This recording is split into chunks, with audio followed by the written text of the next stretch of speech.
So we are in now, right? All right. Are we ready? Yeah, I'm ready. Ready? Okay. Hold on. Give me 1 minute. Okay.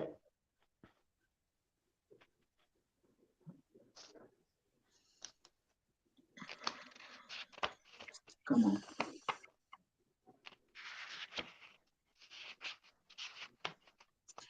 All right. So let's get started. So once again, we are WCC. We charge colonialism. So we are going live, and we are about to discuss reparation.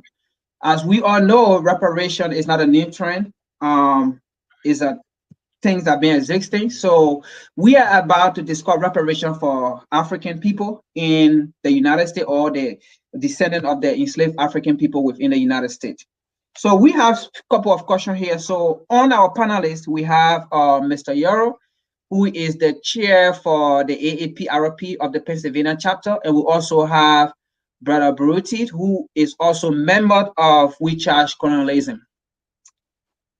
So getting into the discussion, the first question here is, I would like to, or our people would like to know, in a broad perspective, what does reparation means or include as it relates for the descendant of enslaved African people in America?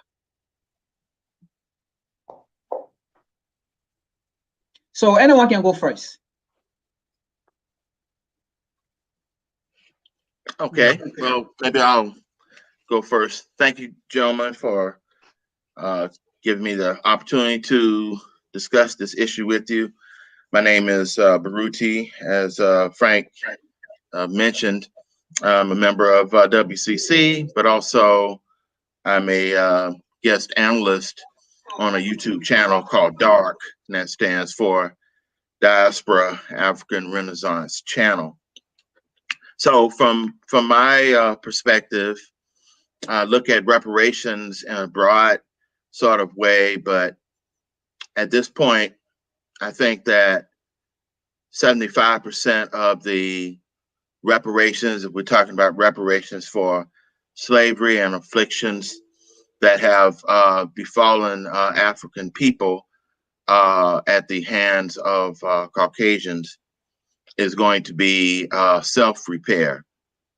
I can deal at a later point with other types of physical reparations as things that would be given on a systemic level to us. But let me say this: it's already poisonous for our people to have to think about Mzungu people. When I say Mzungu people, I'm talking about Caucasian people, or what they owe us for centuries of horrible crimes against our people. However, it is what it is. But reparations are not promised from the Mzungu government. Okay, so our own actions proactively, in my mind, are more assured of us for empowerment. Having said that, I want to just talk at this point just about what I think self-repair initiatives should be. I'll just kind of list them. At this point, drop all Caucasian names and then explore, research, and adopt Bantu/African ones. We need to move toward the embrace of Ubuntu, which is an African philosophy about humanity, about how we treat one another, about kindness to ourselves and to others, and about community building. Think more about conflict resolution. We need to develop Pan-African ideas. One would be sort of engagement with Africa as a multi-level resource, the investment, tourism, concentration on STEM in terms of skills for yourself, your children, 3D thinking, three-dimensional thinking, out of the box thinking, not just linear. Think global, get a passport for yourself and your children, travel to Africa as part of the thinking globally. We need high culture emphasis that includes family values, a tidy appearance, no vulgar speech, high character, quality music that we listen to. I'm going with the basis of jazz, old school R&B, even gospel. We need to repair a toxic relationship that has seemed to exist now between Black men and Black women, such that we see each other as interactive resources for each other. And also, let me say this, these are the, we need to also, I think, begin the plan of more intensely moving to the southern part of the United States that will facilitate optimum community building, economic power, political influence, quasi-autonomy, if we looked at it from a states' rights perspective. This is something that I've long believed in, but recently there's a book by a New York columnist, New York Times columnist, Charles Blow, called The Devil We Know, and he advocates that. And I think that over the long haul, that will be best for our people in this country, aside from repatriation to Africa itself. Having said that, the previous things I said before the mentioning of moving to the southern part of the United States, or increasing that trend already, the things that I mentioned before will help us to prepare to live amongst our people in terms of how we see each other, our own ideas of wanting to build community, amongst ourselves. We have to prepare ourselves mentally. But at some time in the future of our show, if asked, I can talk about other things that might be systemic things we're asking from the Wazungu people to get us on our way. But it should be preparing us to move forward as a community, as a nation of people. Thanks. Mm-hmm. All right, Mr. Arrow, you want to go on the floor? You want to take that Yes, question? yes, I'll take that question. I look at that question as a Pan-Africanist question. Um, I see it as once Africa gets united and unified under one government, then we could talk about restoration because not just America, French, Britain, Italy, all them people owe us restoration. I mean, they owe Africa reparations. So I look at it like that. And only way we could get that stuff if our people is organized. That is our biggest problem today of 2021, is that our people do not belong to organizations. That's our biggest problem because without organization, we can go nowhere, nowhere. Individuals cannot solve our problem. And this is what capitalism try to do. Oh, y'all need a leader. No, we don't need leaders. I'm like Marcus Garvey. You got the lion, but you got the cubs. And what we need is strong cadre to go out and organize our people, talk to our people about Africa, African culture, like humanism, egalitarianism, collectivism. Get away from this European culture like individualism, selfishness, I. And that stuff was never in our vocabulary. We always talk about we, you know what I'm saying? And we need to build up our village in that type of way. So only way we're going to receive restoration when Africa is unified and liberated and talk under one voice, then we could get our restoration when we represent at the UN. Then we could tell Italy, France, Germany, the US, if you want our resources, you give us our money. Because without African resources, America, Italy, France, and Britain won't be where they're at today. Why we on this cell phone? It come from Africa. The laptop, Africa. That's all these resources coming from. And we got to get rid of that. So only way we're going to get rid of that is by joint organization, mass party, like Cabral said, we need a mass base, return to the source, like the brother talking about. Let's go back to our culture. Let's go back to who we was at one time. And that's why we need Pan-Africanism. Without that, we will never get restoration. We could talk in the blue, we will not talk reparations. African for that great contribution. So in other words, reparation for African, it doesn't just mean America paying or dollars or money, but it also means we taking full control of our destiny, of what we have. Mm-hmm. All right, so getting to the next question. Why reparation for the descendant of enslaved African in America? Why is it necessary?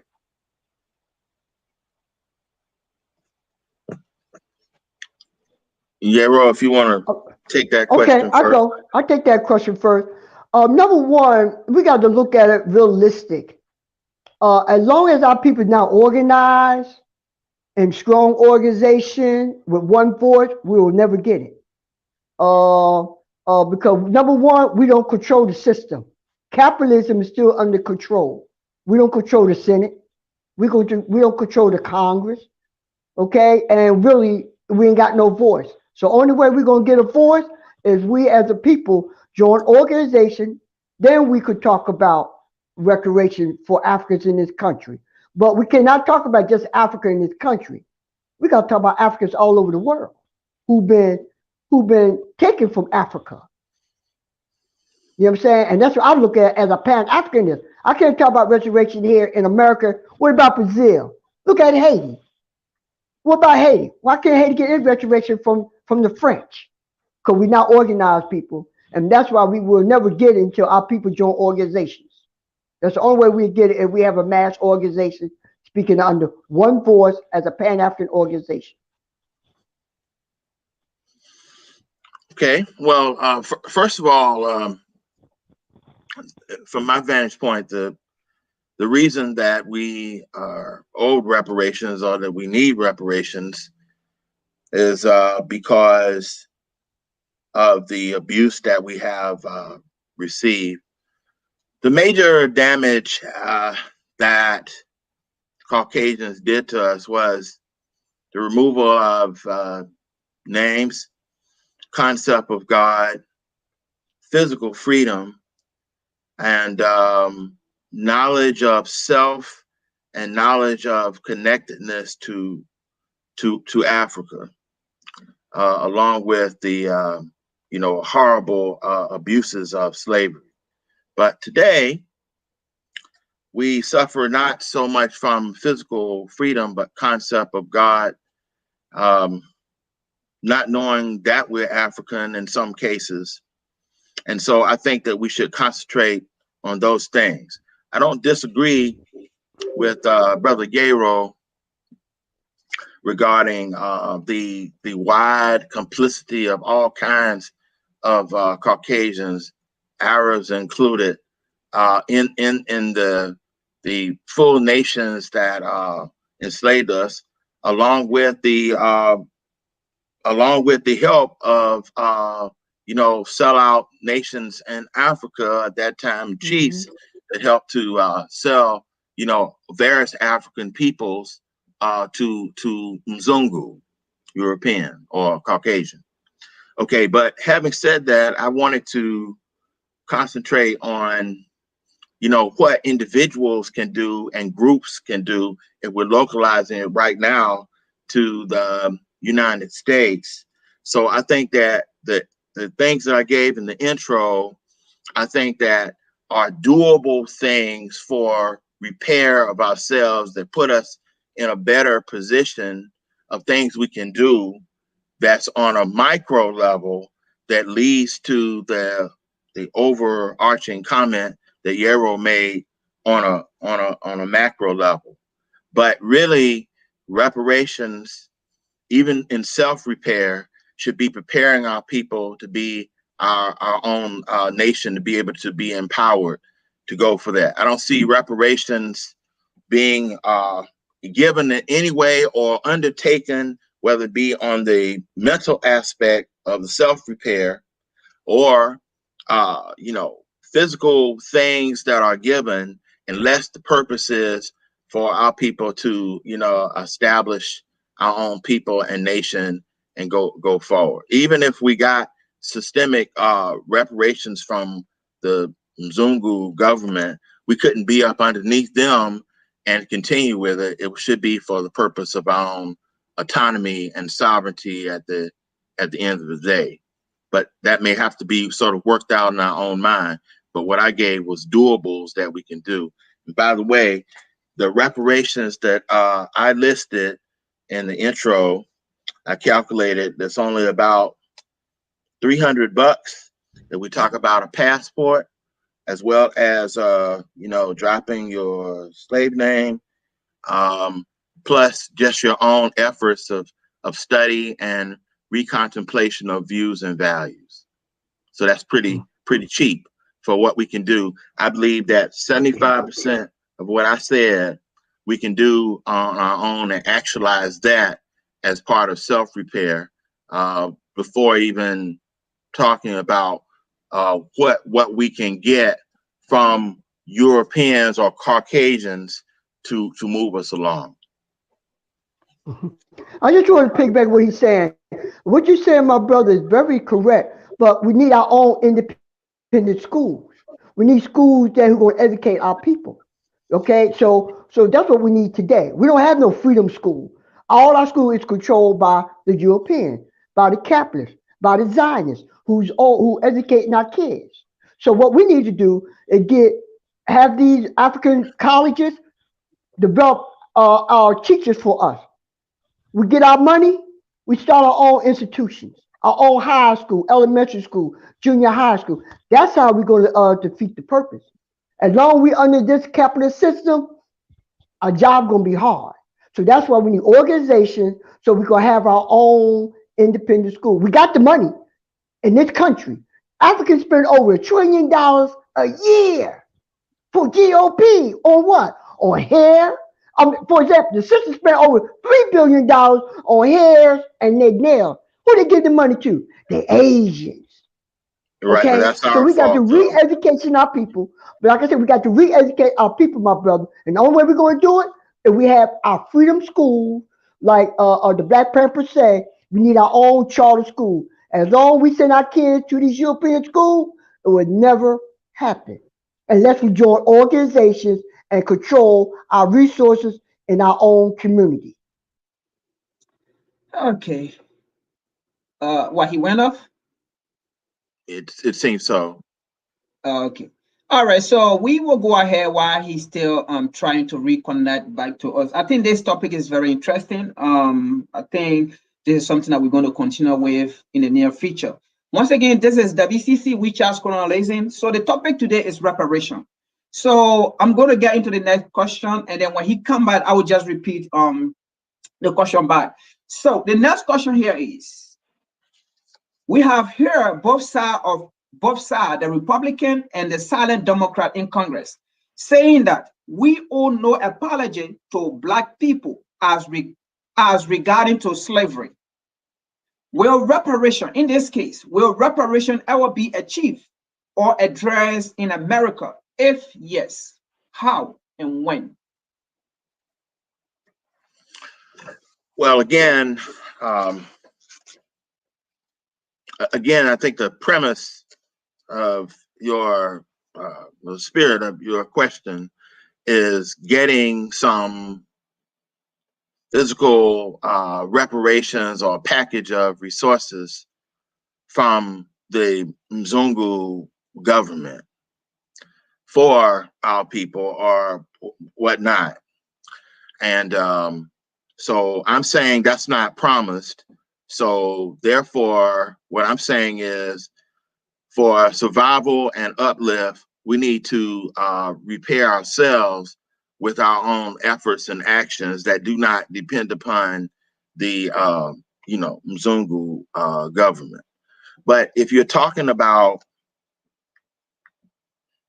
systemic a package of resources in the way that you mentioned it, no, I don't think at the present time we're in a position to get reparations unless we were already connected to Africa in vital ways.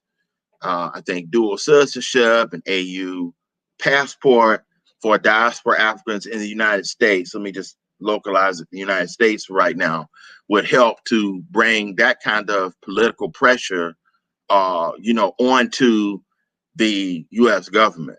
Because first of all, we're talking about, in order for us to get these reparations that Black people would want from a physical level, the majority of white people in the United States would have to buy into that.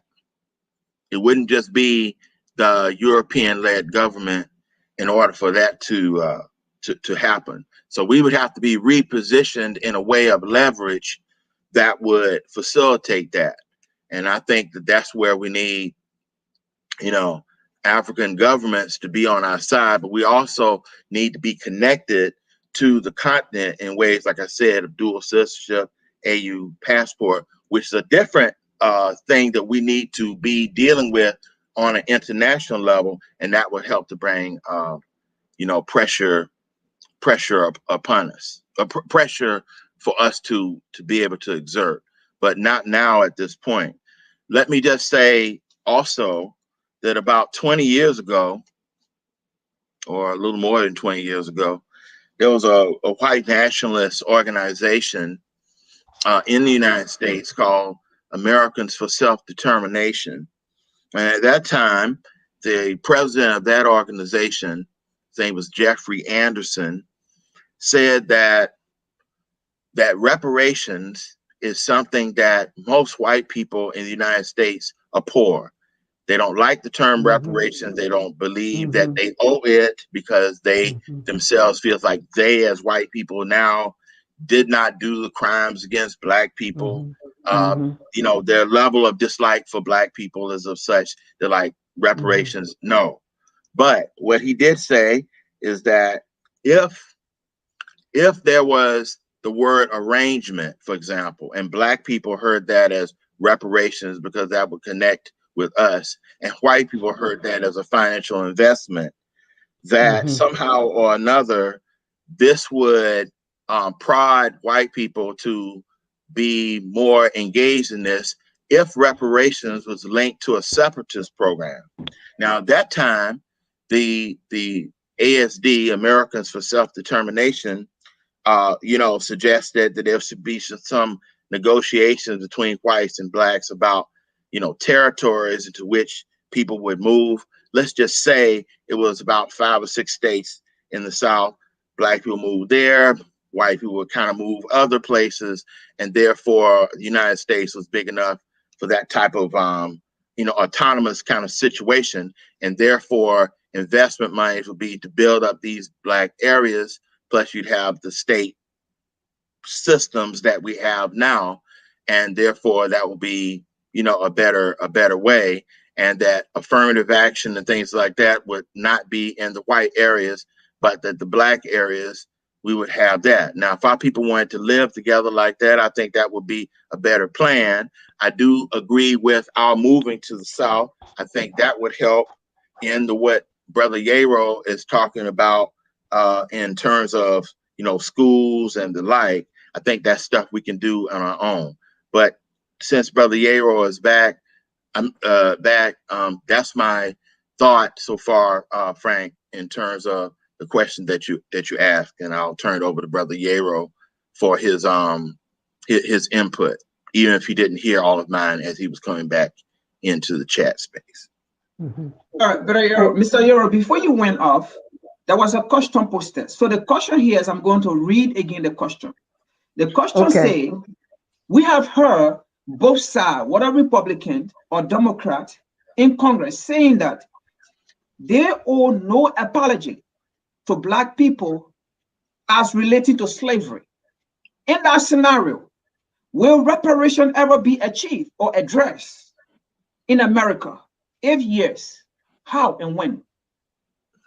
No, because number one, we don't control the power, we don't control the resources of America, and like I said again, if we want to be spoken to or let the capitalists hear our voice, then we need to be in organization.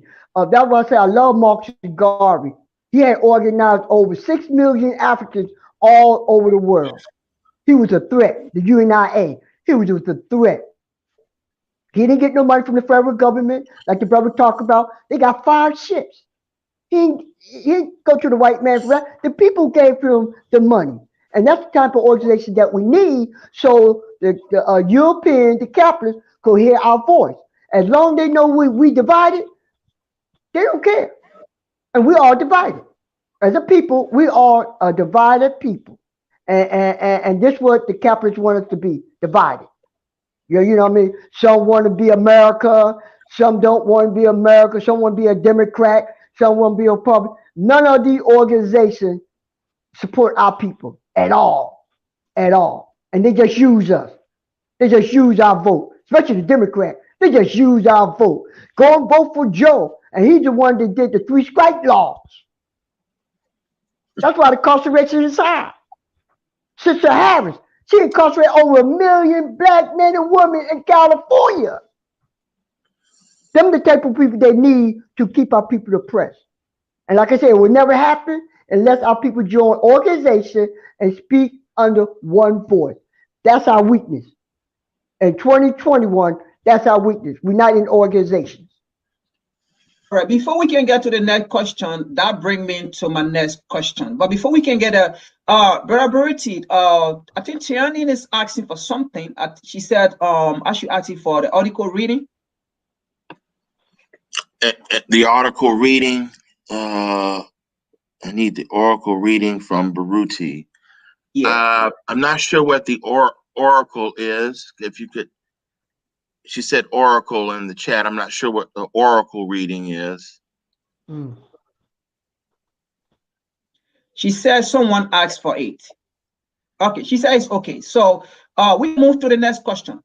If she gets more clarity on that, I'll be happy to fill in any information. It could be perhaps some type of video or something that I might have referred to. I'm not sure.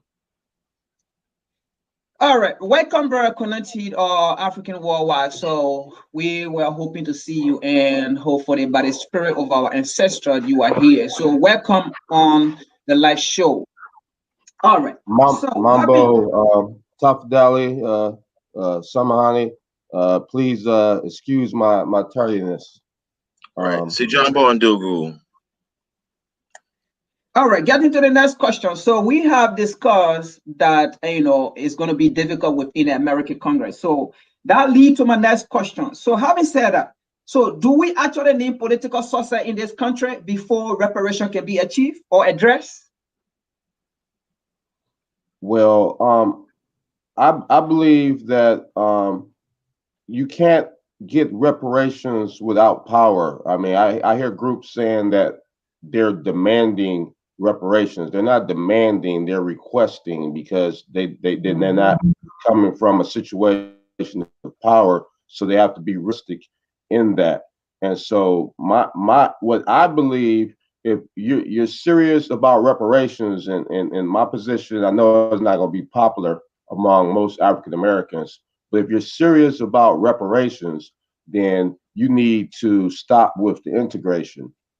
If you believe that you belong to a particular group that has been wronged by another group, and therefore you need to be repaired, then you're not supposed to be living among that group.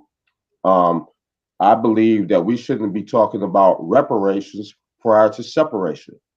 I advocate.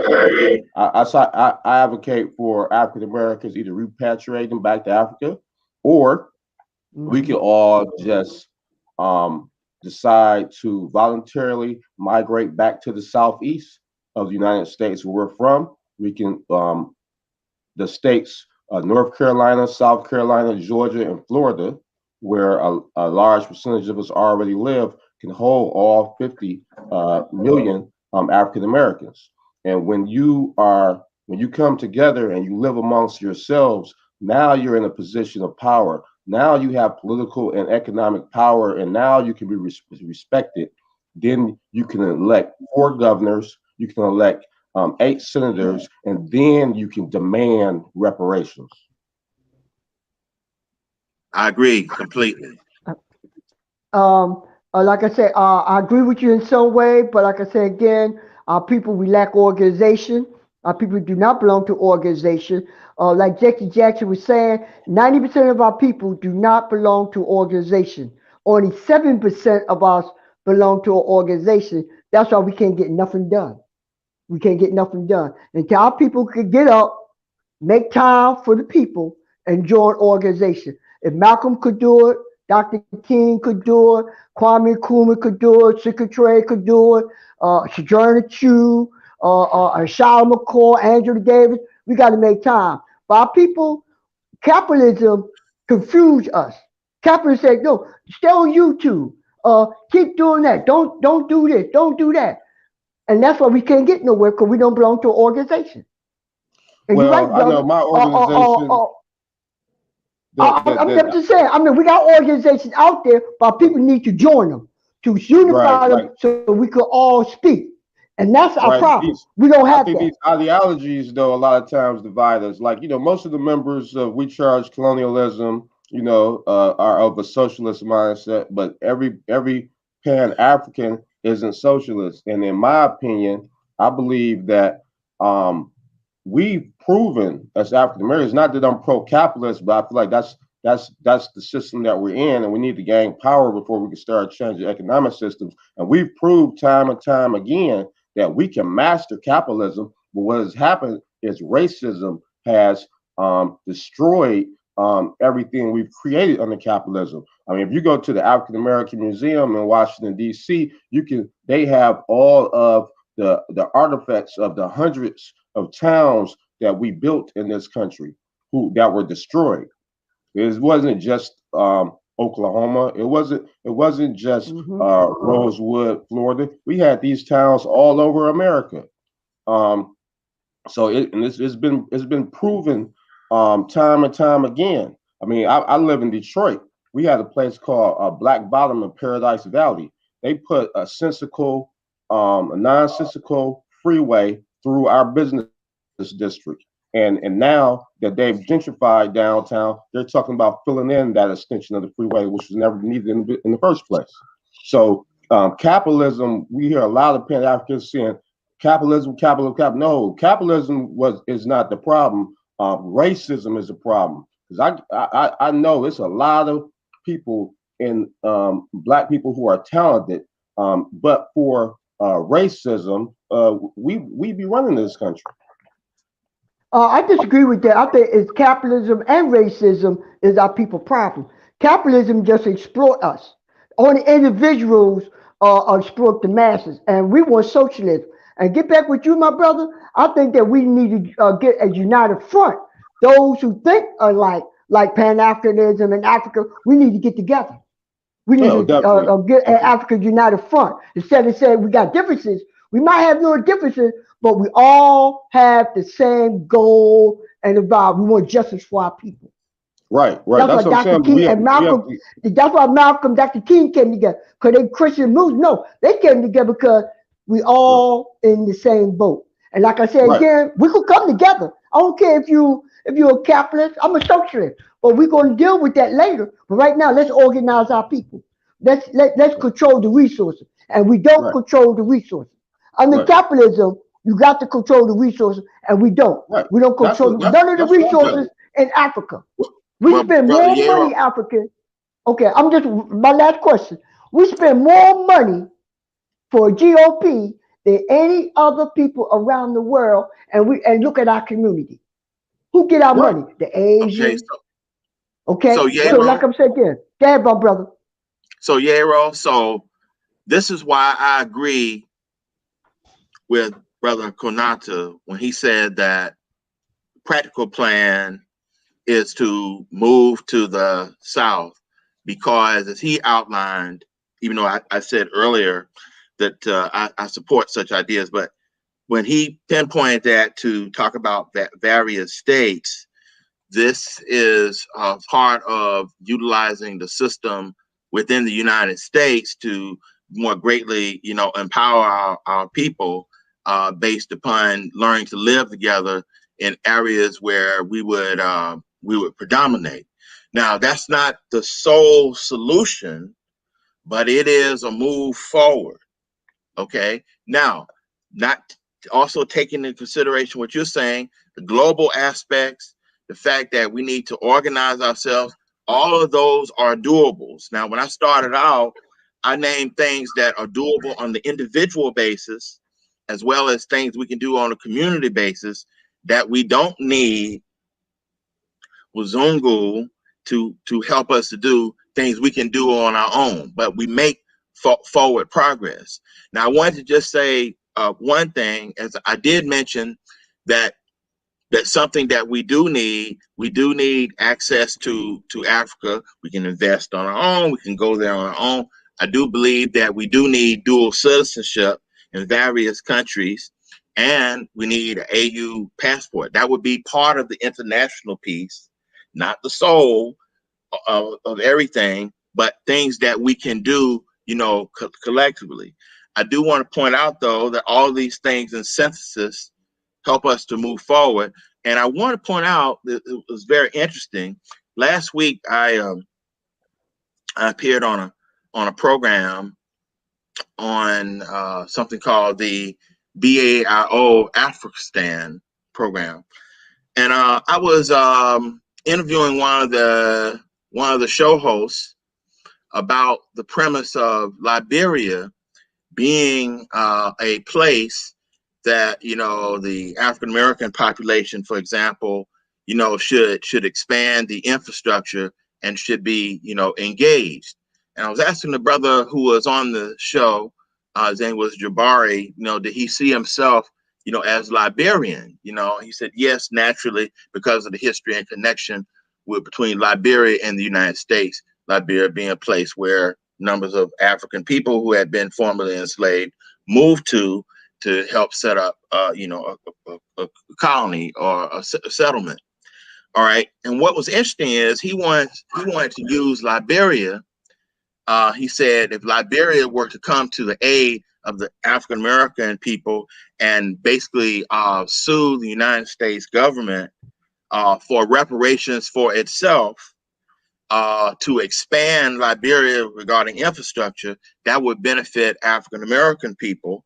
And I agree, that's fine. But what was interesting is last night I saw a program called the New Dual Citizenship Issue, and it was being discussed by a person from Liberia who was talking with the host of a show, and he was saying that right now in Liberia they're having a bill that's being assessed by the Senate and Congress there in Liberia, right? There was no mention of African American people being considered for dual citizenship in Liberia on any kind of basis. That wasn't even mentioned, period. And I listened to the entire 2-hour program. The only thing that was being talked about was the notion about Liberian people who came from Liberia who live in other countries, Canada, United States, UK, whatnot, getting dual citizenship after their own citizenship in Liberia had been suspended because they got citizenship in other countries. Now, not that we can't pursue the Liberian piece, as Jabari was saying on the program that I interviewed him on, but what's interesting is that that's not a reality yet. Okay, Well, so only thing I'm talking about, and I think what Konata is talking about, is things that are doable right now that we can do at this very point. Other things may come to pass in the future, but what we can do right now. That's all I want to say about that. But not disparaging what you're saying, Brother Konate, Yero. let me just give a quick clarity on what Brother Baruti just said about a gentleman that was talking about Liberia, about African in the diaspora. First of all, in the Liberian Constitution, it says that only Negro descent is in the Constitution. So I don't know that gentleman that was talking on a show. I don't know where he got his information from, but in the Liberian Constitution, it says only Negro descent can become citizen of Liberia. Non-Negro descent can now become citizen of Liberia. So that gave you the ultimate power. You as a African, whether you are born in Africa or you are born here, but our clause within our constitution, it make you, it provided a place for you in Africa, that is Liberia, to go at any time and claim your homeland. It said only only Negro decent can be citizen of Liberia. So it's in the constitution. The only problem with that, brother Frank, is also in the Constitution. And I understand this is to protect Liberia. They do not recognize dual citizenship. So there's no such thing as dual. So they get confused the word citizenship and dual citizenship. Dual citizenship means that you can be the citizen of two different nations. How many of us that talk back to Africa are actually willing to give up our U.S. citizenship? Like me, people get mad at me because I say I'm American. I believe that's a reality, that I'm a legal American, even though I'm not ideological American. I'm a legal American because I was born here and I hold American passport. But how many people, if the United States said, we will give you individual reparations, we will give you a $500,000 check, but you got to turn in that U.S. passport, would do it? I will. I will. I will. Hey, you know what I mean? I'm a Vietnam veteran. If they gave me $500,000 and remove my student loans and I was tax free, I would set my damn passport on fire. Yes. Yeah, and to me, bro, get back what you said. I'll never tell people I'm American. I just tell people I'm an African living in America. Period. Because I don't have no rights. Yeah, but you know what? You can't move around anywhere on the globe without presenting that American passport. So that's a legal reality. I understand what you're saying. I understand what you're saying. I use it for my benefit. You know what I mean? I use it for my benefit. That's what I'm saying. It's just a philosophy. I used to say that a lot too, but that's really just a philosophy that we're not an ideology. We don't fit into that ideology, that we're not a philosophical American of everything as far as the American dream goes and all of that. But if you want to move around anywhere on this planet, unless you try to be like the Moorish Science Temple and come up with your own legal documents that probably won't work, you got to present that U.S. passport, United States of America passport, to move anywhere. And you know what? This is the only country that can bring you up on treason charges because you are legally American, and that's just a legal reality.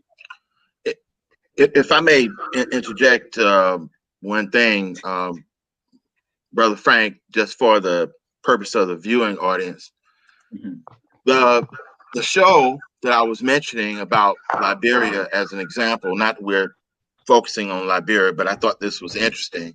The show is called Focus on Liberia, FOL, Focus on Liberia. The two people that were talking was the host. His name is Anthony, Ansony, Sieh, Sieh, and the person that he was interviewing is a person by the name of George Lobo Jr., Lobbo Jr. And this person, Mr. Lobo Jr., is someone, as I said, who is part of the group in Liberia right now, or diaspora Liberians, who have been able to push this bill for review for the Liberian government to review about the dual citizenship issue. Now, when you mentioned, Frank, about, in the Liberian Constitution about only a person is Negro descent can be a citizen, that was actually brought up on the show. But the way it was brought up on the show was that they were saying that yes, that's true, but the so-called African American population was not brought up in the context of the program. This was only in regard to, as I said, Liberians who had moved to other countries and had their citizenship revoked in Liberia, and they're trying to get the citizenship back, either as people who married someone else who was not Liberian and they had children, et cetera, et cetera. So I'm not saying that we couldn't pursue the issue about the dual citizenship, which would give greater strength to our people in the U.S. I was just simply saying that that's not promised yet. And even when the brother last week, Jabari, was talking about Liberia being someone that would come to our aid, apparently, that isn't a conclusive thing right now. We might have to work on it. So I think that all efforts at this point have to be, if we're talking about the United States, what we can do right now that's tangible, though other things can be done in the future. Okay, yeah, let us get back on topic. We would discuss, that will be another discussion for another time. I will get into that more. I know, I even know George, I know Nogo or something. I know about him. So yeah, that will be another discussion for another time. All right, let's get back on track. So the next question here, I know we have already talked about it, but sometime last year, we were in DC to present some stuff and thing, and we were at Malcolm X Park, I believe, and we also marched to the White House. Now I think we all agree about the issue of reparation in some other way. Okay, so the next question here, we already answered it, but I'm just going to give it out there. So, does reparation in America need to be addressed or achieved by non-Black or African? Can you expand on that question a little bit? All right, so I said sometime last year we were in DC and we took a march in DC, and when we got there, we saw non-Black advocating for reparation for Black people. Now, and looking at the situation in this country, whenever Black or African people come out with their concern, it's never really taken serious unless other folks or non-Black actually step into it before it is being viewed or looked at. So the question here is, does reparation need to be addressed in America before it can be taken seriously by non-Black? Yeah, maybe so, but I want to go, perhaps, but I want to go back to something that Kunata said. Okay, so Kunata said, and I hope I'm not misquoting him, that reparations should not be for the point of integration. All right, we need to stop right there, because most of the people that are asking for reparations and these organizations asking for reparations, their intent is not sovereignty or Black people here building their own nation or going somewhere else where autonomous or whatnot. Their idea is for them to become, as they say, fully American and more integrated than they are now. It's just that whatever systemic reparations will give them that opportunity. So first of all, what a lot of people are asking for reparations, I think is faulty. Reparations, I think, should be for not integration, but separation and autonomy, first of all. And so from my standpoint, unless we are people trying to move to some kind of thought pattern like that, whatever we want for reparations, as I said, I don't think that we're in a position to get them if we're talking about reparations from the Mzungu government, but reparations are possible for what we can do for ourselves. And I gave a whole list of things that we can do for ourselves that will only cost about $300, because most of reparations, I think 75%, will have to be our own mental repair, period. In fact, we're not promised any reparations from the Mzungu government, even though we are owed. So why don't we concentrate on what we can do for ourselves? And if we don't get it, okay, we still can survive and be moving forward, but we need to move like that. And I want to know from the rest of the panelists, why is it that reparations is sort of presented in a way that it's mostly things from European peoples to give to Black people for us to be repaired? Why is integration the basic thrust about that?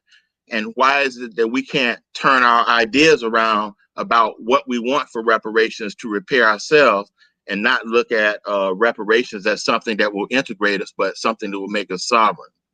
Well, I want to know that from the rest of you. Well, I want to kind of go back to Frank's question. Whenever non-Africans join our movements, it really makes our movements weaker because Mm-hmm. it gives the appearance that we cannot do for self. But we don't need for non-African Americans to join our movement, but we do need, if we want to be successful with reparations, we do need them to understand and to agree. And what we need to understand, like I said, you're not demanding anything because you don't have power at this point. So we are requesting, and so you have to think, okay, if we want to successfully receive reparations, you got to think from the mind of a white supremacist. Do you think this man will actually give you, you know, because people they say is reparations comes in different forms. What they're really talking about is checks. You know, it's like Right. you think they're gonna give you money so you can be right alongside them and just excel above them by leaps and bounds. You know how many poor white Americans there are? You know, what is their excuse for being a poor white American? They don't have any, they don't have a legitimate excuse. We know we've been held back.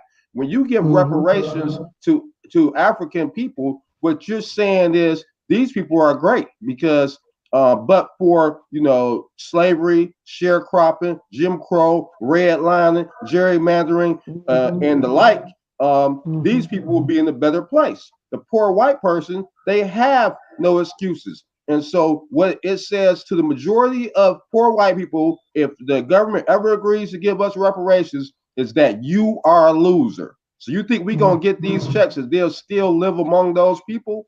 They're not going to agree to it. If I was a poor white American, I wouldn't agree to it.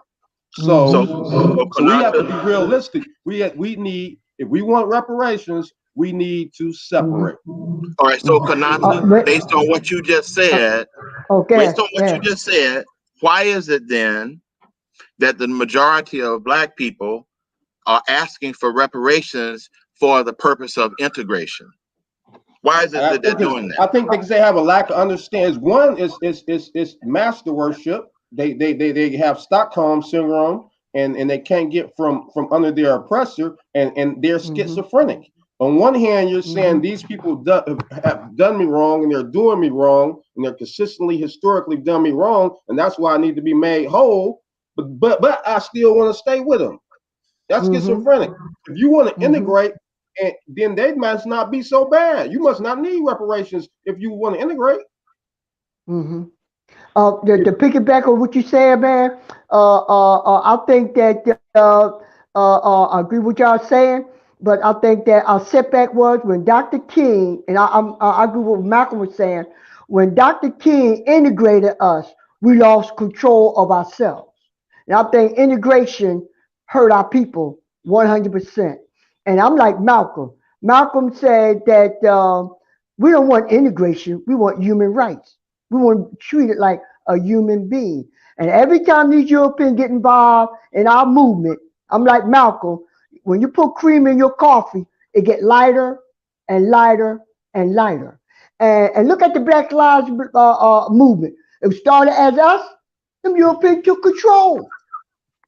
Oh, get these cop cameras. They got cameras, and the cops still don't go to jail. They still don't go to jail. So like I said, I agree with you, brother. We don't need their assistance.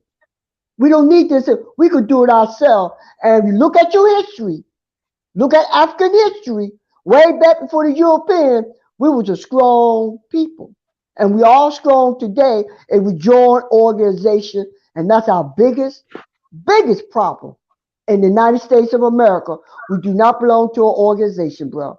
That's our biggest problem. 90% of our people do not belong to an organization. They can't give their people an hour. You mean you can't give your people an hour to help organize them? But you can give capitalism 12, 24 hours. And I'm in Philadelphia, and I get sick and tired see these young boys on the corner from 8 o'clock in the morning until 2 o'clock at night. I think we belong to too many organizations. The organizations aren't doing anything. No. We could trim the organizations down. Doing anything. We got nine Black Greek letter organizations. We got Masons. They're not doing nothing, we got brother. No, I'm Crips, not we got talking about Bloods, them. we got Vice Lords, we got Disciples. Oh, we got brother, look, brother, they're not organizations doing nothing. forever, They're but not they're doing not nothing. doing the right thing. But we need organizations that going to do something. Exactly. Look at the Nation of Islam. Look at the All African People Revolutionary Party. Look at the African People Socialist Party. We need to join organizations like that who are going to do something instead of join the bike riders or join the Greek organization. We need organizations that are going to be about something. Right. Okay? So and them organizations you mentioned, they ain't about nothing, brother. What the bikers doing for our people? Nothing. Right, that's what I'm saying. We have a lot of organizations. The church ain't doing nothing. Organization. It's just what are these organizations doing? What is the goal of the organization? That's what we got to know. They go. If they don't have no goals and objectives, they don't join them. Don't join them.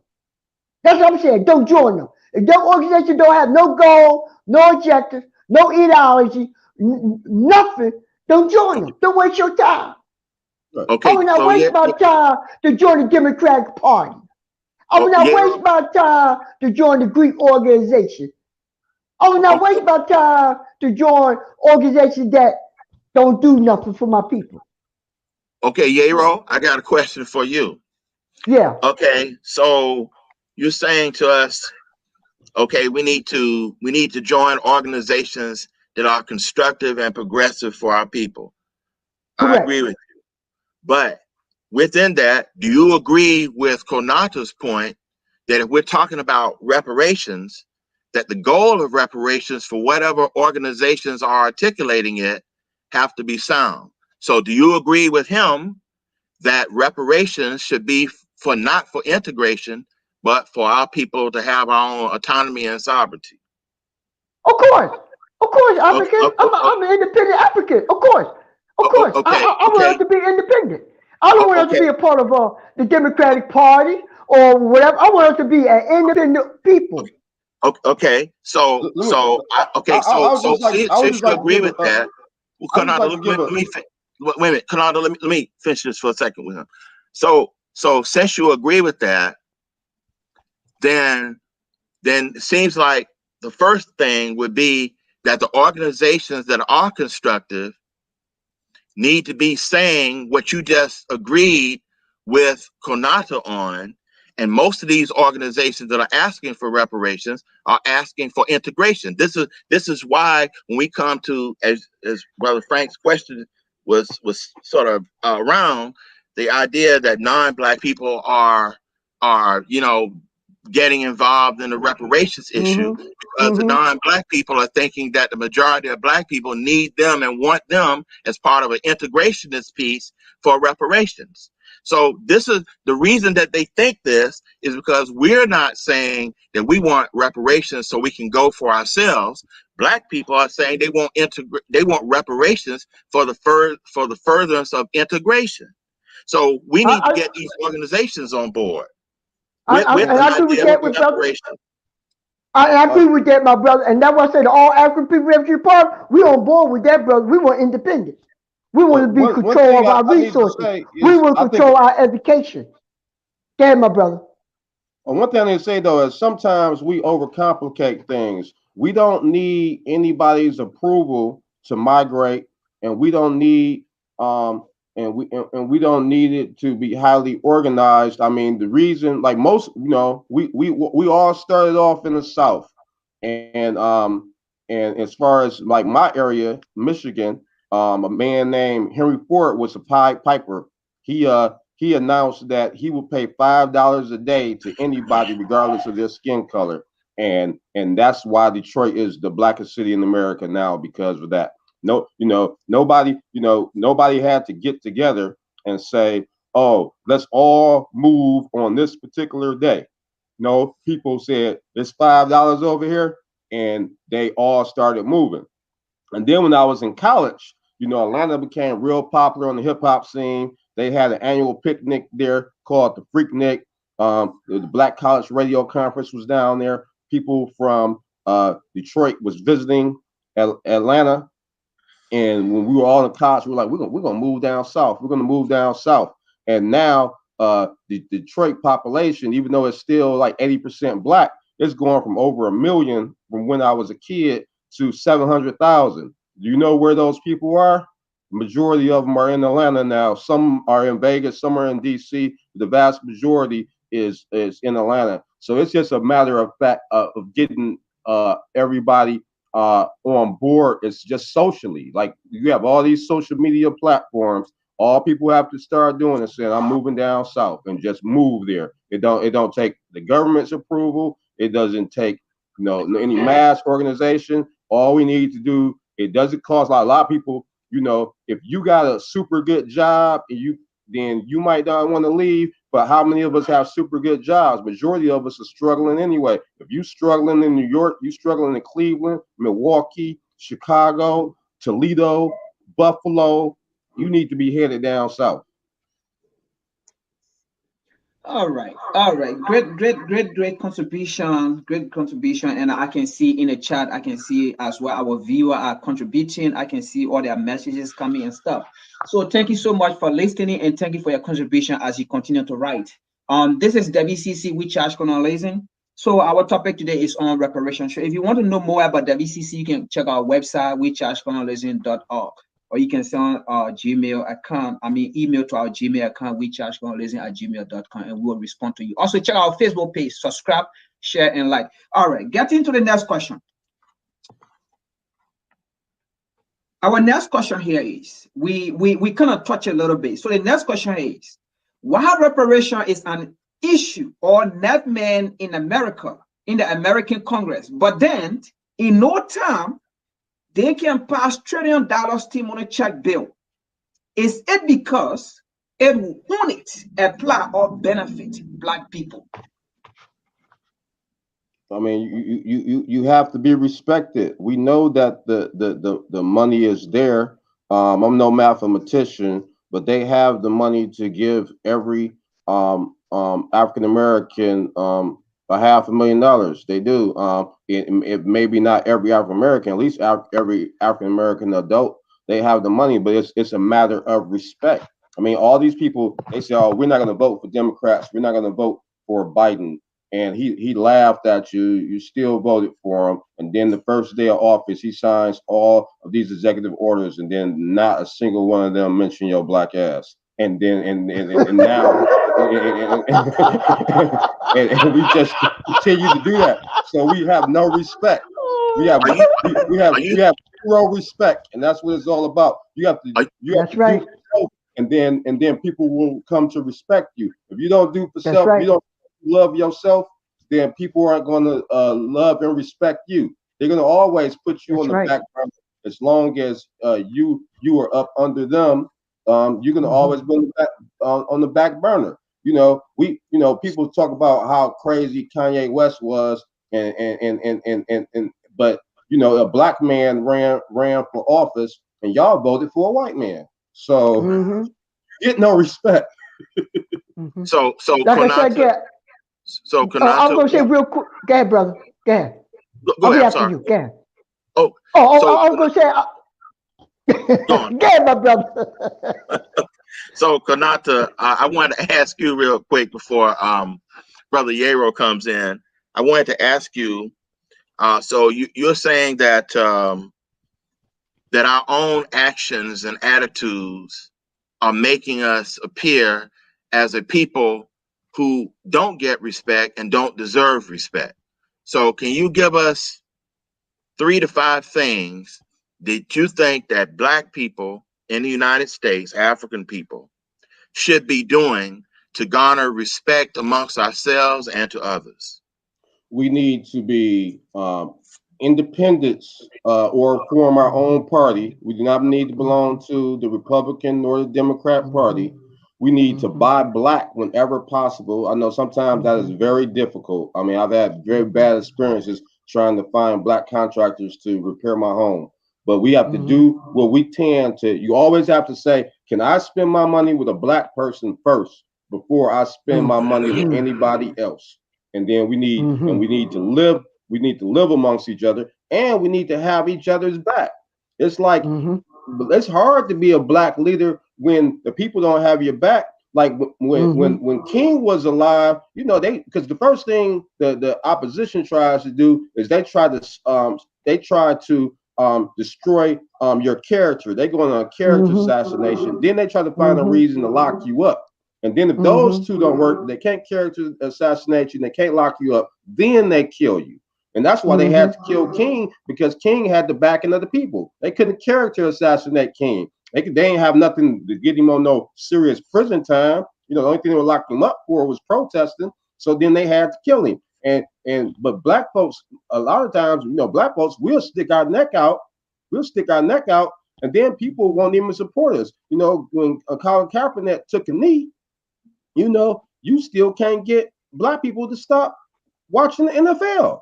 Since Colin Kaepernick took a knee, I haven't seen a damn Super Bowl, and I never will. I'm permanently done with them. If you know, at one time Puffy was talking about buying the Carolina Panthers. Yeah, you get a majority-owned black team, then maybe I'll start watching the NFL again. But and this is not about the NFL. It's just about us supporting each other. We need to support each other. I saw one video where it was like a factory where this Mexican guy got fired, and people felt like he shouldn't have got fired, and the whole factory shut down. They all just walked off the damn job. Yep. Black people, we don't do that for one another. We be like, oh, HR just called him in. Oh, act like you don't see that. Keep typing. Yep. So we have to back each other up, and we have to split our money amongst each other, and we have to live together. And we have to have our own political party or be independent. What's that for? Yeah. All right. If we do those things, that's just organization wise. And as individuals, we got to start eating better, and we got to start exercising, because we killing ourselves with these bad diets and lack of exercise. And I think we do all those things, we'll be just fine. We'll be in 10 years. The people will be like, wow, what happened? That's true, my brother. But I just want to piggyback on you. What you're saying, you are correct. How they kill our leaders. But I just want to correct you with Dr. King. Why they killed Dr. King on April the 4th, 1967? He made a favorite speech on Vietnam, because all the brothers was complaining that we got to go to Southeast Asia to kill somebody who looked like us, but yet we dying in America. So that's when Dr. King made that favorite speech in April the 4th, 1967. Check out, it's on YouTube, and they killed him a year later on April the 4th, 1968, because he was against the Vietnam War. I'm not denying. No, I just want to correct you. That's all. I'm not denying that that's one of the reasons. But what I'm saying is that because he had the backing of the people, if he was able to get character assassinated and nobody would listen to King, I know what you're saying. Then there would have been no need to kill him. They were like, nobody's listening to that nigga anyway. Right. I could have brought him up. They could have brought him up with some trumped up rape charges or something and thrown him in jail. There would have been no need to kill him. That's what I'm saying. Right. I know. You know, speaking out on Vietnam, speaking out on he said, you know, he was talking about, you know, America owed us money. He was talking about poor people's campaigns. There was a numerous reasons shifts in his ideology got him killed. What I'm saying is the main reason why he got killed, because it was impossible to character assassinate him, because the people had his back, and we don't have our leaders' backs today. Cause we don't got no leaders, brother. that's number one. But to get back on with that, like, number one, I don't vote. So my conscience is clear, because my people die for this vote, and I'm gonna use my vote wisely. I'm like Farrakhan. If I don't see nothing on my agenda that affected me, I'm not going to vote. So I'm not going to use my people's vote to somebody to come and tell me, yo, vote for the Democratic Party, or they're going to save you. No, I'm not. Look at my community. What have they done in the last, 50 years in my community? Nothing. So I don't vote. I don't vote at all. So you don't vote locally? Do you vote locally? I don't vote at all. I don't vote at all, my brother. Because number one, Oh no, Because no, I know, but it's my conscience. It's your my mayor conscience, and your brother. city council and all of them, they have a direct pact on your daily life. If you No, mad they about, don't. No, they don't, brother. yeah, If they did, like we got a black commissioner, cop commissioner, all white cops would go to jail. And we got the city council, all black, all our school system would be real nice, real educated. But they're not for our interest. They're but all the interest for the just look at Zionists and the history. Just look at Democratic Party. history when those entities was all white and what we got. But Like, brother, brother, brother, they did if your trash, colonialism. They if look, your brother, they, trash they got stink they up got a like, black face. They got a black face, look like me, but yet they ain't doing nothing for my people. oh, they can do more. But I'm saying, if your trash is like But they're not doing nothing, being brother. picked up, You that's just contradict yourself. the result You of say the they could government. do more, but they If can't. your You got a black schools are mayor in being bad, Chicago. that's a direct You got result a of All right, black the let's mayor move in on to the next Chicago. question. What is that black mayor did in Chicago? You got a black mayor in Chicago. right, She ain't doing nothing. We got right. black mayor all over the city. They ain't doing nothing for our people. So again, we got to be very Yeah, careful I, that we got people that look like us because they're going to do something. They are controlled by the capitalist country and the capitalist system. They will tell them, no, no, no, you do what we tell you to do. And they say, yes, yeah. boss. Yes, Let, let's boss. let's go Like I back. said again, brother, Let's go back to like Atlanta. I said, my conscience clear. I like to use Atlanta as an example. Before they had the international airport, the mayor of Atlanta said, "Look, in order for you to build this international airport here, there's going to have to be a certain percentage of local people that have jobs." And so the white people came back and said, we can't even find any black people to build the airport. You know what he came back and said? You know what? We know how to build driveways, and the airport is 75% a big driveway. And so they brought in that airport, and they got their percentage of black jobs, and now Atlanta is the basically the black mecca. And the state of Georgia, they just elected some black senators. They almost got a governorship not too long ago. So no, you can't say that when black people you have to be involved in local and state politics and work your way up. And Atlanta is and Georgia is a perfect example of how local politics put black people in the driver's seat.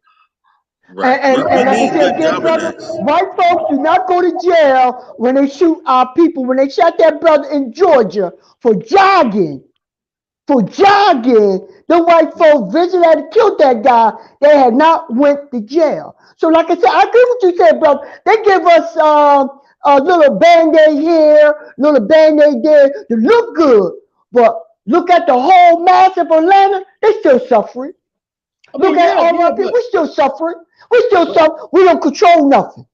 All we did is figurehead. Now, when we get our own independent black organizations to go out and vote, then we get results. Then we get results. Like I said, I don't support. But right now, we don't get the result because the Democratic Party control our black leaders. They control Obama. Look what Obama did to Gaddafi. Look what Obama did to Gaddafi, and look at Libya now. Suffering because what Obama did. A brother. Think about the a brother killed Gaddafi, brother. So we gotta be very careful. But we gotta be very careful, brother. Be very careful. We had a black president who killed a brother in Libya. And look what Libya is down today. It's suffering because who? Obama.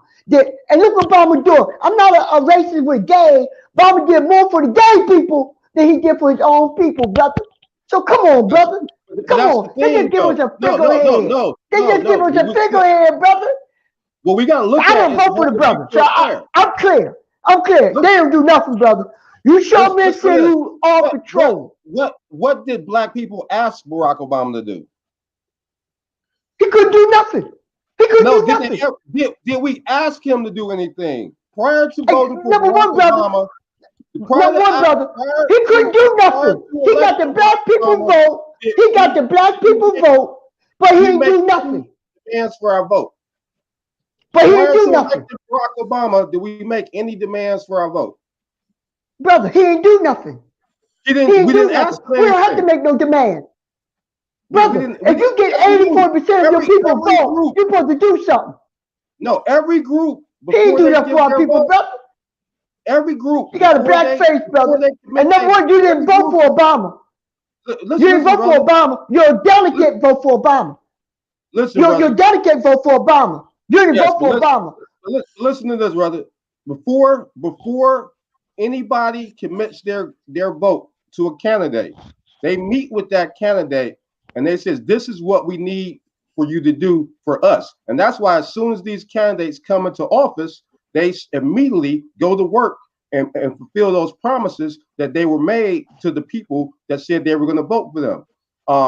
And that's why I'm saying in this last election, when we went to sleep, Trump was winning the election. Then when they counted the so-called urban vote, Biden was the president. Milwaukee, Atlanta, Philly, Detroit, they counted those votes. They said, oh, this man is president. Then the first day of but we didn't ask for nothing. We didn't ask for nothing. And then the first day of his office, he signs all these executive orders. They have nothing to do with us. When Barack Obama was running for office, black people just wanted to see a black face. Black people didn't say, well, we vote for you, brother. We need you to do A, B, C, and D. He just was recently in an interview and they was asking why, he never addressed reparations. And he said, well, because he feared white backlash. That's black people basically saying, shit, I'm scared. I'm more afraid of the white people than I'm afraid of the black people.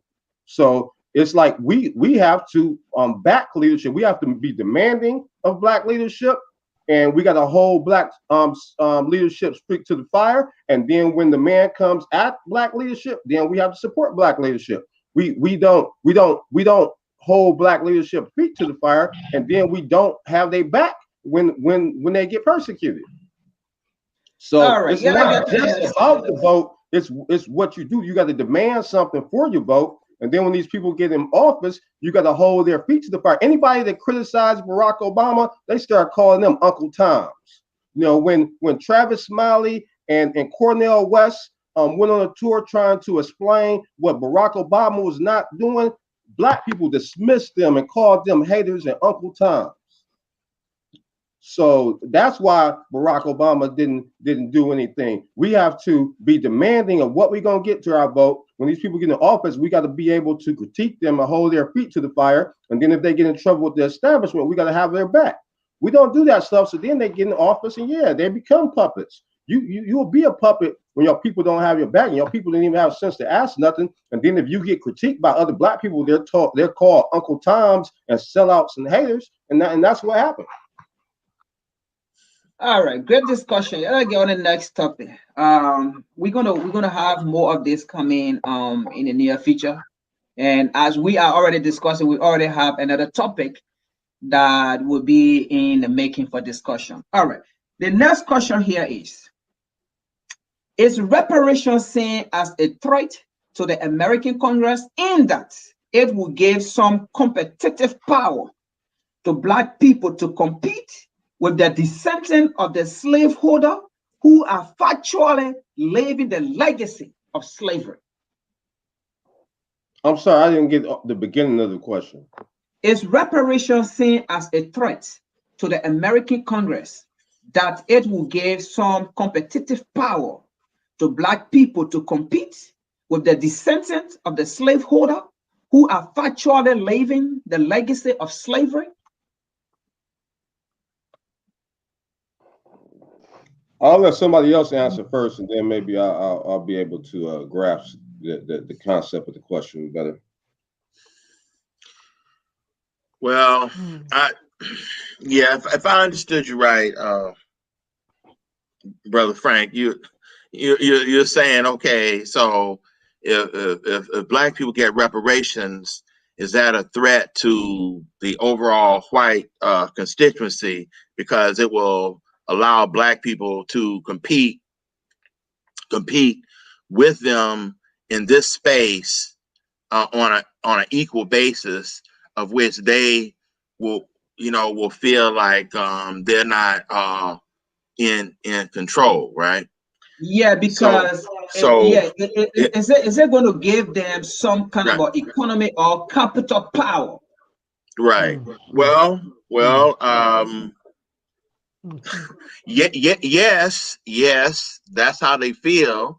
Again, if reparations are presented as reparations should be for integration, then it kind of goes back to what Konata said, that essentially that if Black people say they want reparations so that they can compete in this space, it means that white people who are destitute will be just seen as you're poor and lazy because the Black people have been held back.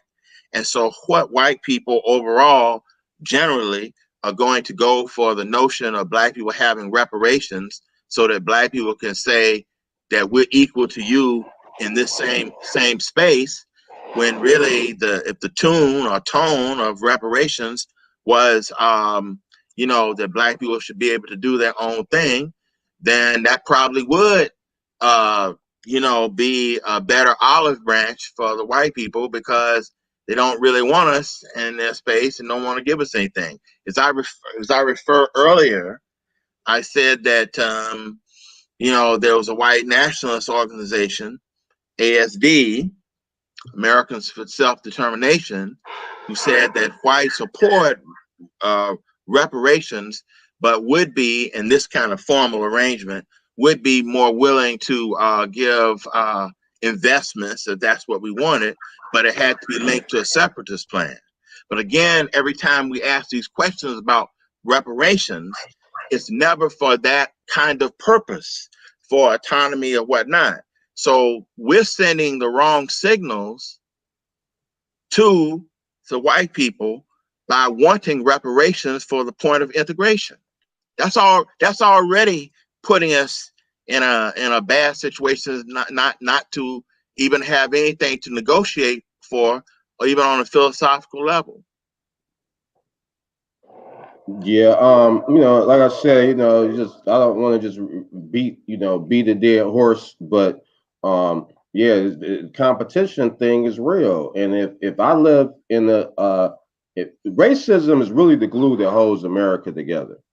The reason why these white people aren't tearing up this country, the reason why they haven't stormed the Capitol sooner, is because they're told that they are better than us. So you can give a white person, a fishing pole and a couple of shotguns and a couple acres of land, and he'll be like, I'm okay because I live around my people, and it's all good. But if he was to see Black people just prospering, and he believed those are his tax dollars, then he's going to be upset. He's not going to be easily pacified. And so they use racism to keep the poor white person in line. And if they were to say, well, you know what, these Black people aren't really lazy. It's just that we've been holding them back since the time they got here. And so what we're going to do is we're going to give them funds to repair their community. Then okay, like I said, then the masses of poor white people who are not achieving, then they're automatically going to feel threatened. So if African Americans want reparations, we need to get together, live together. We need to get our states. We need to elect our governors, elect our senators, and now we have power at that point to demand reparations. But as long as we're living among the people who we claim that are holding us back, then I don't think it's realistic to think you're going to get reparations. I don't either. In fact, let me just say one thing on that. We have 50 million Black people in the United States. That's a good sized country. If we were to take the collective Black people in the United States, just plop them down in Africa in any geographical location, Black people in the United States would make the 6th or 7th largest African country, in general. So I think that we're too spread out. We represent a minority of people within the United States, but collectively, it's a good size area. And this notion about us just moving to where our people are, where we could be, where we have some kind of anchorage and we have some kind of cultural construct that we can continue to build, Southeast predominantly, I think would help us a lot. And would also, with the things that I outlined at the very beginning of the program, would help us to want to live amongst one another. In other words, you got to want to live amongst your people in order to build community and see yourself, you know, as a nation of people, you know, in the way that this, you know, geography kind of operates. Mr. Yero, you want to give your contribution to that question? I agree with what everybody's saying, and I think that one separation, when we integrated into American society, that set us back as a people, and I think that one, I'm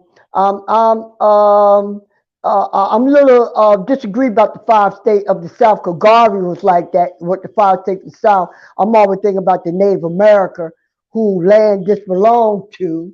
With that, so I'm disagree with that, but I think that we as a people need to come together and use our power to uplift ourselves, to control our economic, stop spending our money to the European, the Asian, and keep our money in the community. Why do you disagree with the notion about you know, black moving to the South? In fact, it's not our land. It's not our land. I mean, we already live on the space. Let me finish, African. I mean, people always say that, but we forget there was over 120 million Native America living in the U.S., all over the U.S. And I'm never going to forget that. They were genocide by the Europeans, incarcerated by the Europeans, put out on Indian reservations. Then here we come, snatch us from our homeland, our resources, our land, and we built. We built up South Carolina, we built up Georgia, we built all the South Fork. Then when the Civil War came, Lincoln said, I want y'all to come up and build the North Fork for economic reasons, not for our freedom, for economic reasons. Okay? So we all, oh, yes, he did. Oh, yes, he did. He did for economic reasons. No, let me finish, brother. No, let me finish. Abraham Lincoln wanted to unite the North and South for economic reasons, not to free us. Not to free us. He made that statement. Let me finish. Let me finish. Then I'm going to let you talk. He did that for a reason, for economic reasons. Because the South was making money. The North wasn't making no money. So what he did is say, look, I'm going to unite y'all for economic reasons, not to free the slaves, for economic reasons. But we're scared. We did all that. He signed the Declaration of Independence, and the Jim Crow laws came. We migrated from 1910 up to 1925. We migrated to the north, like New York, Philly, Baltimore, Detroit, Chicago. They call it the Windy City, where a brother founded Chicago. So we migrated because of the Jim Crow laws. Now they call it the ghettos. Now we depressed. So again, Dr. King, I'm going back again. Dr. King set us back when he integrated us into this capitalist, racist society. But brother Euro, I just have this. But like I said, this is not my land. I was just born here. This is not my land. I will never have no tie to this land. This is the Native American land. Euro, if they want me to stay here, I will stay. I just have a question, Brother Euro. If African American people move to the South, how many Native Americans will we be displacing? No. I want to ask them, can we use y'all land? I'm not just going to move to the South. I'm going to say, look, y'all, can y'all support us like they did during slavery? They came and got us. Say, yo, y'all could come and escape to our land. So I want to do the same thing to them. If I come to the South and migrate, this is their land. Are the Native Americans Oh, yes, they living are. Yes, in they the are. states They they are are? some. You got some in South Carolina. You got some in Florida. You got some in North Carolina still And living. You got some in Alabama, but they in what you call it, the like a ghetto setting, like they got us in a ghetto okay, setting, so you don't have contact. with us moving there, would it displace them? Oh yeah, oh yeah. Number one, this my land, and number one, we ain't gonna have no control over the land. Will we have control over the resources? What do Alabama have for me? Just agricultural land. Do they have any technology for me? Do they got any resources? No, they don't. All they got is There's plenty of agricultural land. First of all, I'm That's talking not about Black true. the farmers, southeast. I'm black talking about the farmers. southeast You know first. that. I'm telling you Come something. on, You know what the that guy southeast of South first. Carolina But say? You know what that guy say from South Carolina say about the black farmers? That they just passed a bill, just passed the bill. That the senator of South Carolina said that's restoration. We just gave the black farmer restoration. We gave them $20 million so they could help save their land. okay, Okay? my This thing what the is governor said. we This we not my have land, brother. we have technological minds, and so we can build our own technology. We don't have to ask, if the technology is somewhere already. I mean, so we can build our own technology. And like I said, right now, the way the situation is right now, Native Americans do not live in large mass in the Southeast. They do not currently control it. And if we stay like we are, we're not affecting them. And if we were to move there now in large mass, we are not affecting them. The migration of African Americans to the Southeast will have zero effect on the Native American population. Yeah. But And where we gonna live there, brother? You gonna build houses? We need houses. We need schools. We need all that if we're gonna move to the South. Yeah. right, but right Like I now, said again, this is not my actually, land. I can't move to the South. This is not my land. well, So actually, that's brother my difference Garo, with y'all. based on what you're But don't saying you right now, still live in man, America you now? need Well, to you said you you need to can't move bounce I to the from just live Philly South. here. right now I and just live leave. here, brother. I just No, live here, brother. That's all. I right, just So live here so to survive. So I so won't but get you're why killed not? already by the living on the cops. land, So I so So won't why get not killed by the survive in the cops. Southeast? So why not okay, I survive in so can't the survive Southeast? in the okay, South. so I can't do that for the Native America. I got to But ask the land, no, permission but the from the land, wait Native a minute, America. wait a not minute, They argument. The are land fighting you for their live on land, now brother. is The owned by the Native Native Americans. America AIM wait a is minute, fighting for their land. wait a minute, AIM, black people, you heard about the Indian movement? The American Liberation Movement, AIM, they are fighting to get all their land back. This is their land. Brother Yarrow, basically where from you what you're live saying, now, bro. isn't that their land too? Oh yeah, I'm renting. I'm renting my house. I'm So renting my then, house. by the way, since you're in Philly right now, right, you should just bounce and move to Africa because you didn't ask the Native Americans, could you live where you're living? So you probably are living someplace that was their land. So, Of course, so of I'm course. being facetious, but I'm saying Of course, that's brother. the Of course. I argument. want to go to Africa, brother. I definitely want to go to Africa. I But let definitely me want to go. ask, I am going. I right, am going. But right, I'm definitely going because right. I told my kids. I'm looking at Now, Tanzania. That's where I'm going. I'm I going know, to but I was Tanzania, being funny brother. about bouncing now from Philly to Africa. But what I wanted to point out was at the time of the Civil War, 97% of African people or Black people in what was the United States configuration at that time lived in the South. So therefore, the migration of Black people to lots of other places after that point in time that happened really in the 1880s up until around 1970 was a migration away from the South. So actually, if we had just stayed put, we would probably predominate at least 5 or 6 states right now.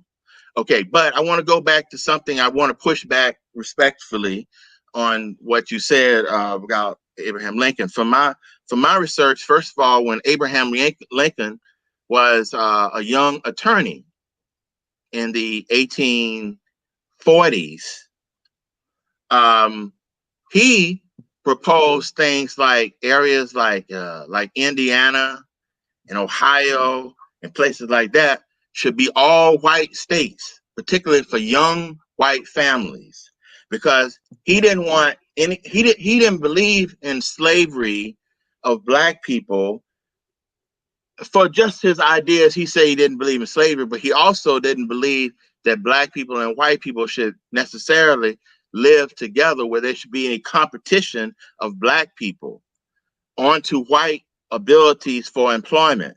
So he wanted states like Ohio and the upper levels of Kentucky and places like that to be places that definitely did not have slavery, because they would create too much economic competition of black people onto the white workforce. When when when the Civil War came, and immediately after it was over, he had meetings with different black leaders, and he wanted to encourage the black people to leave the United States, and he wanted to commit the economic arsenal of the federal government to move black people to. He had a plan for even Texas, the Chichere plan, or to move black people to someplace in Africa or Central America. And he thought that the black leaders were selfish, because he said that the black leaders who met with him were black leaders that could read, but he thought that the majority of black leaders, black people would couldn't read, he said, and would also be persecuted by white people just because we were around, and white people would be angry at black people just by our very presence. And he said to the black leaders that, I think that you're being selfish because you're not looking out for the best interests of your people. He said, I cannot force you. I don't feel compelled to try to force you outside the U.S. He said, because white people have already just fought a war over, North and South, and over you at certain points. He said, so they don't have the stomach for warfare anymore. He said, but the best you can do is to leave this place, period. And when the black leaders didn't kind of go for that, he kind of rebuked them and just kind of shooed them on. But he did not believe that black people should move up north. That was not even a consideration at the time. And he did not believe in integration. And he believed that the U.S. would be a white man's country, and he said that, but he believed that black people should develop their own country and be amongst ourselves. That's Okay, what yeah, Abraham Hold Lincoln that thought, said. y'all. Hold that thought. I gotta get my charger. My thing get ready to expire. Hold on. I'm gonna get my charger. Hold on. all right. So yeah, let's stick to topic.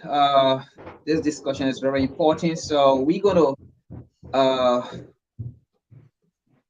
do another schedule for this. All right. So before Mr. Yarrow come back, I have 3 questions here. That's going to be the last question. So I'm just going to ask all 3 questions at once, and then that'll be the closing adequate statement for all of you guys. So we're going to wrap it up here. And once again, thank to our viewer that are listening and also that are also contributing to giving on their comments.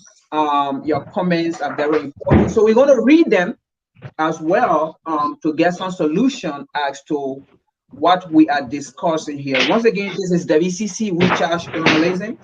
You can check on our website, rechargecolonialism.org, or you can send an email at WCC, like rechargecolonialism@gmail.com. We will get back to you, or you can also check our Facebook page, our YouTube page as well. You can subscribe and share. So anytime we go live, you're going to see us. So I have 3 questions here. I'm just going to ask the 3 questions, and then that's going to be the closing thought or the closing statement for each one of you guys. Okay. And then we can cut it for the day. All right. So the last 3 questions here is, should the issue of reparation be a priority in the liberation struggle, or should we prioritize other issue first? That's the first question. And the next question here is, how can African people strengthen their reparation claim globally? And the last question is it any other way that we can fight reparation other than the methods we are using to present to the American Congress? So you can answer anyone you want to. Okay. I think the same thing. I think I'm like I said, I'm beating the dead horse. I think in order to get reparations, we have to have separation in order to successfully get reparations. As far as globally, I mean, in my opinion, but a lot of these black people don't identify as African. But in my opinion, all African Americans need to seek a citizenship somewhere on the African continent. We need to have a connection with our homeland. Every other group in America has a connection to their homeland. We need to be advocating for them, and they need to be advocating for us. We need to be having influence on American policy, international policy when it comes to them, and then they need to be having policy influence over their leaders as it pertains to the U.S. And we have that connection that will help us get what we are deserve. But we're not going to be able to obtain anything in our little global, our little tribal groups. I mean, what we're fighting against is pan-Europeanism, and that's why pan-Africanism is the only answer. You can't fight a global system of supremacy as long as we're in our little tribes. I'm a Black American, and then this person says they're a Jamaican, and this other person says that they are a Brazilian. Then somebody saying they're Nigerian, they're a Cameroonian, and this other person saying they're a Black Brit. We're not gonna make it like that. We need to have one united front, Team Africa worldwide. Okay. Thank I you, just thank you, want African. Thank you, African. I just want to piggyback what the brother's saying. I think that I agree with everything he's saying. That we need a Pan African viewpoint on about our separation around the world. Malcolm was the only person that represented us at the AOU to have a seat among African brothers when he met with Kwame Nkrumah, Secretary, all them good brothers. And we need to do the same. Let's connect ourselves with our brothers and let's join the African Union. So we got a seat there to discuss our issues about them so they can represent us in the UN. So the only way we're going to get restoration that we got to have one voice, in the United Nations, and have a strong organization or Black United Front to address our issues. I don't have any problems with what the other two brothers just said. I just would like to add that I do think reparations is one of the priorities, but for me, the biggest thing is things that we can do ourselves, our own mental repair that will allow us to engage in activities for our own liberation as opposed to the sole idea that reparations will be a check or be assemblage of resource packages from the Wazungu nation. I do believe we should consider ourselves to be African people in the United States and to link globally with other African peoples. So we have a micro agenda and a macro agenda. Alternative methods for reparations, I agree fully with what Konata was saying, that we need to seek dual citizenship, repatriation in African countries for that type of leverage that will make our situation better if we're talking about the United States. I do want to end with one thought, which I think will be interesting. Right now, if we looked at the Congressional Black Caucus, and Black people go to them, from various states and constituencies and ask them, well, can't you get this thing done for Black people? Can you get this done? They can always make an excuse and say, well, I couldn't get this done because the Republicans wouldn't let me do this, or I didn't have enough votes from the Democrats, or I didn't have enough white support, or whatever the case may be. But suppose that Black people said to the Black Caucus, we're not going to elect you, period, none of you, unless your agenda is to use your leverage collectively as a CBC to encourage African countries to, say, provide dual citizenship considerations to the Black population in the United States, or making linkages better, with Africa in that regard.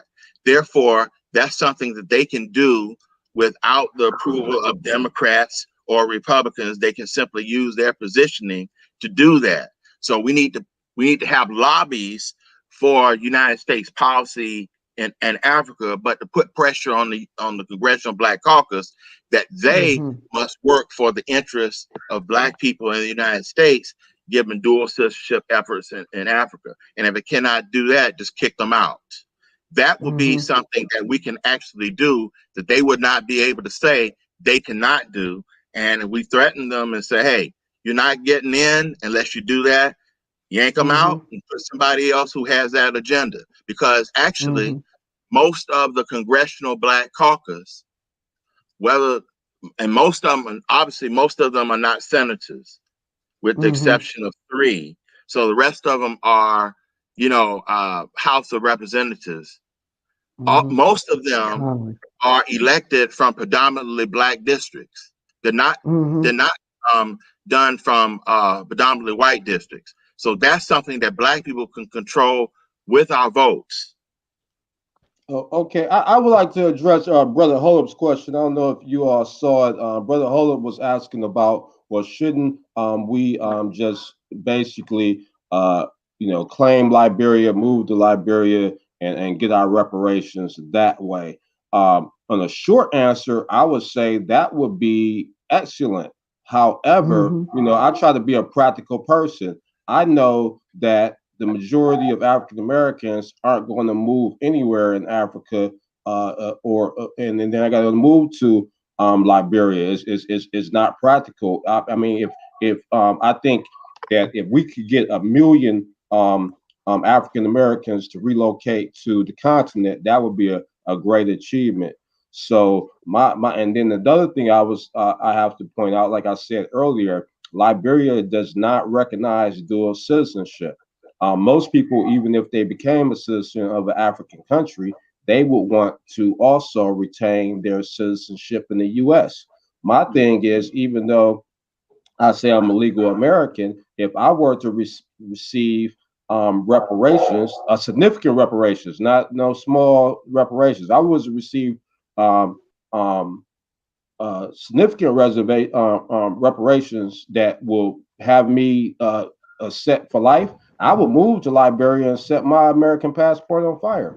But how many African Americans are willing to do that? I don't think. I just don't think that it's a practical consideration, because the vast majority of us are not going to locate to Liberia. And that's my answer to that.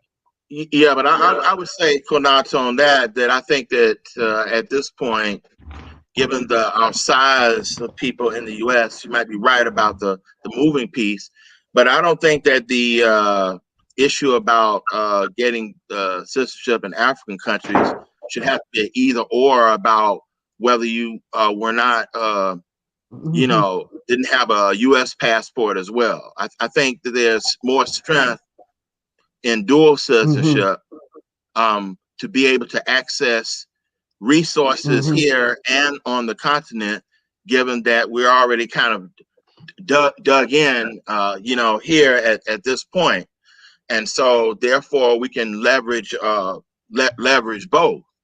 Okay. But the dual citizenship in Africa should not have anything to do with whether or not, we have, citizenship here, or whatever the case may be.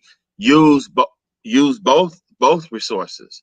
But like I said, for Liberia, since that topic has been brought up, they are trying to get dual citizenship passed, but the dual citizenship conversations that are taking place now are taking place about Liberians who moved abroad to get their citizenship back if they're already citizens of the US or Canada or the UK or other places, but it did not include any provisions yet in terms of the discussion about, you know, current African American people going to Liberia to be dual citizens. I think that's something that's not on the table seemingly, that if we wanted to look at that as an agenda piece, we'd have to sort of ramp it up in terms of our negotiations.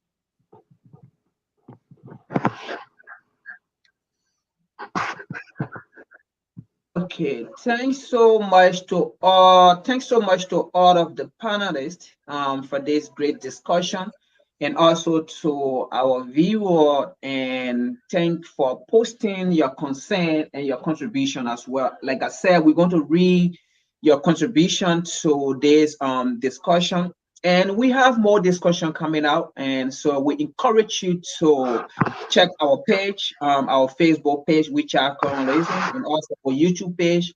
Please share this, subscribe to our channel. And also you can send an email at wechargecolonizing@gmail.com, or you can also check our website, wechargecolonizing.org, and you can read so much about us, and you can also donate, don't forget. And also we have the Just a Bag initiative there, or you can read it, and also if you have interest in it, you can become a member and also pay your monthly due. Once again, thanks so much to our panelists. Any final thought, and then we can close up. Yes, I I wanted have to one. say, Santi Sana to all the brothers. I really enjoy building with everybody, and just you know, we need to do it again in the future. And in Yes. the Kiswahili words, goodbye for now. Kwaheri kwa sasa. Yeah, I just wanted to say I enjoy sharing the panel with Konata and Brother Yero. And Frank, thanks for having me and having us on for convening the program. And like Konata said, Kwaheri kwa sasa to everybody, and enjoy being here. I agree with all of y'all.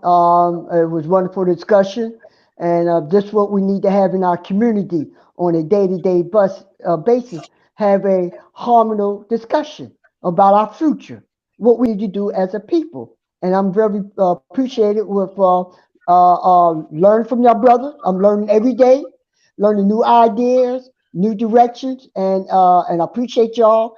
And like I said again, we need to do it again. And I encourage our listeners to join some type of organization and get involved. And thank you, Brother Frank. Thank you. All right, so we can call it for the day. Thanks so much. Okay, my brothers. All right, brothers. Organize, y'all. Kwaheri.